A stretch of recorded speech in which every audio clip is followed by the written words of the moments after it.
It's that time of year to celebrate the best releases across the metal spectrum. Today, we look at the top 7 death metal albums of 2022.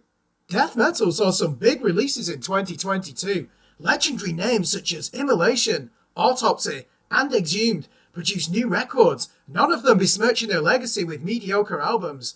The technical death thrash of Decapitated, Revocation, and Psychroptic stood out for its impeccable rhythmic precision and stellar guitar work.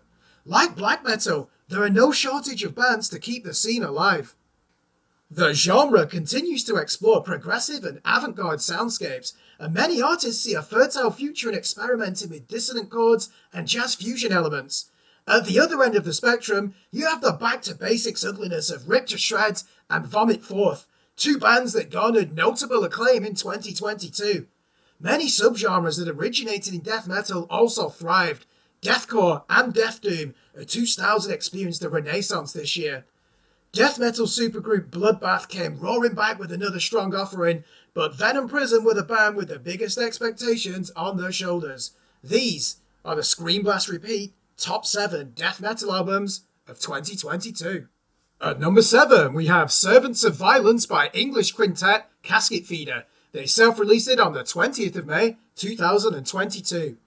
Casket know what they want on their debut LP. They want their music to encompass the best of Swedish death metal and the grittiest of UK hardcore.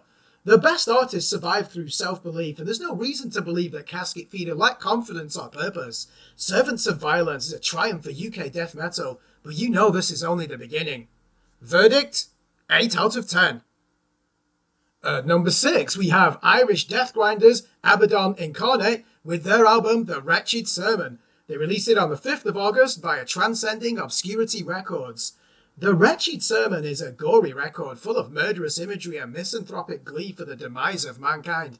It retains the ferocious rage of grindcore but leans into a hideous death metal frenzy throughout and incorporates an atmospheric element seldom heard in this type of music.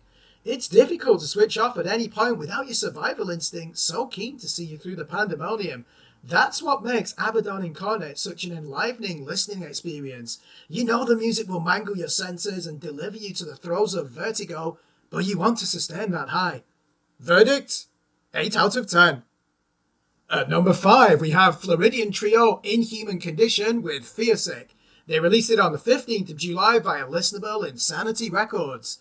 Can an album stuck in 1990 be an enthralling listen? That's a fair question, but the personnel behind the art earned the right to do this years ago. Terry Butler was Chuck Schuldin's first permanent bassist in 1988. His more youthful bandmates kept the flame alive in the first 2 decades of this century as hired guns for some of the most respected names in the underground. It's true that Inhuman Condition have no great pretensions to reinvent death metal, but those of you that discovered the genre 5 years ago will enjoy Fearsick as much as those that grew up on it in the early 1990s. This is an album destined to stay in your playlist for the rest of the year. Verdict? 8 out of 10. At number 4, we have Seething Malevolence by American death metal crew Vomit Forth. They released it on the 8th of July via Century Media.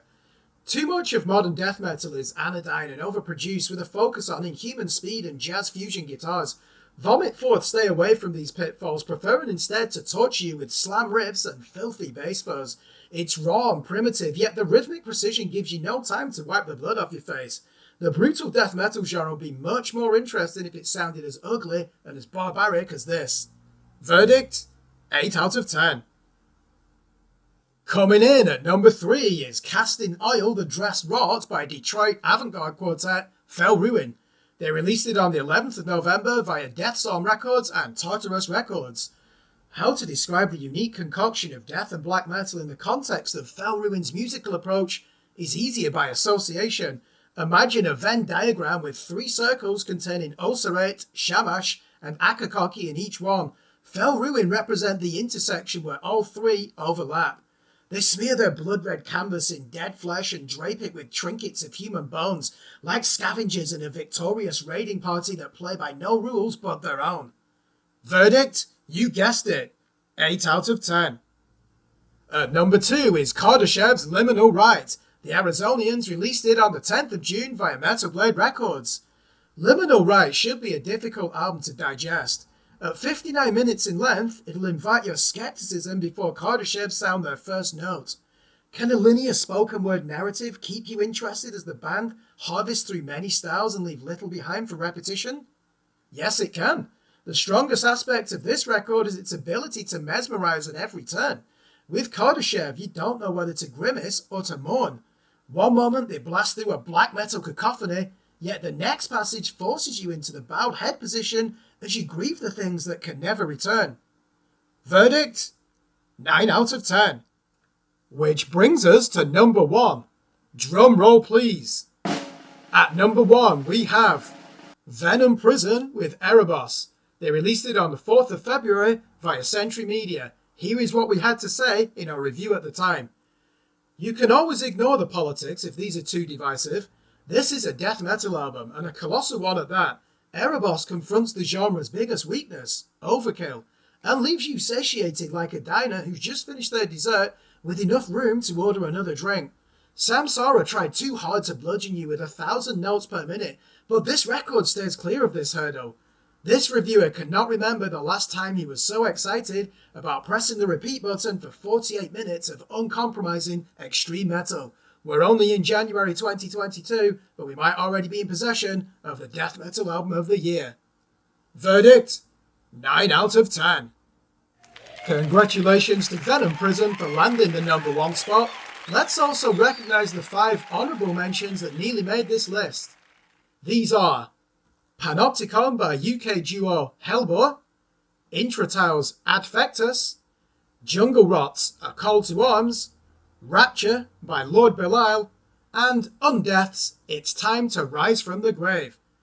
Thanks for watching. Remember to like and subscribe to our YouTube channel, follow us on Facebook, and, more importantly, please visit our website at www.screenblastrepeat.com for the latest album and EP reviews from established, up-and-coming, and unsigned artists in the worlds of extreme metal, prog, and dark alternative.